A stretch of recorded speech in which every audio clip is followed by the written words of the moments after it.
Hey everyone, it's Michael here, and for the LMS project, I used Seesaw, and I focus on fourth grade with the subject of mathematics. I chose Seesaw because I had heard of other people using it before I took this class, but I had never really seen it. I also had learned in this class that it's used in St. Paul public schools, and they focus on using an app in elementary school, so I wanted to see a not too wordy platform used and the grade target level that I'm working with, plus the individualized portfolio assignments that you can give students. I was curious about how you can personalize assignments.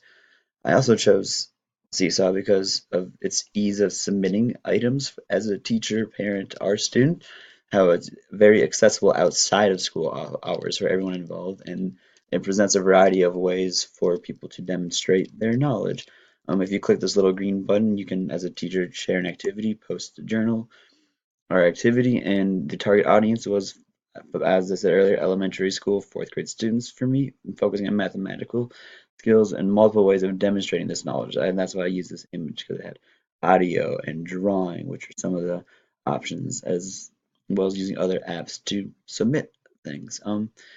So an example activity was I asked for the students would be to make a map comparing distance in kilometers and meters. There's an option where they could click the play instructions item where they could cue me, give me directions, and after students get directions, they can add a student response.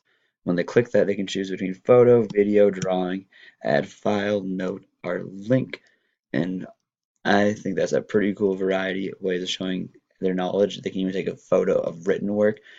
I showed a sample of what it would look like if they did the drawing option with labels, which doesn't give much space for writing, which is one of the weaknesses. Journal posts were really cool because you could do basically anything without asking for work. You could upload games that would help them for reviewing, videos that have songs that help them learn information, class notes that you can send to the whole group or individual students. Um, some examples I used was the Study Zone game, which I really wish I could actually have been able to save and see students' individual scores to see what their work was. But this multiples of 10 video was cool that shows skills that they can use and when to add or drop zeros. So I thought that was cool that you can like direct links to YouTube.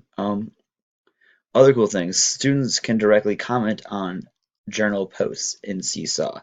They can ask for clarification or what the purposes are. They can download content from Seesaw to use outside of the classroom. So you make a study guide. Students can have access to the study guide if they need to. And in future uses, I really want to learn more about Telegami because towards the end, I kept on hearing these apps come up, and I guess when they upload video recordings, they can pick different images or make other things come to life. So incorporating that for other subject matters even outside of math if I were to continue to use Seesaw. And yeah, that is the end.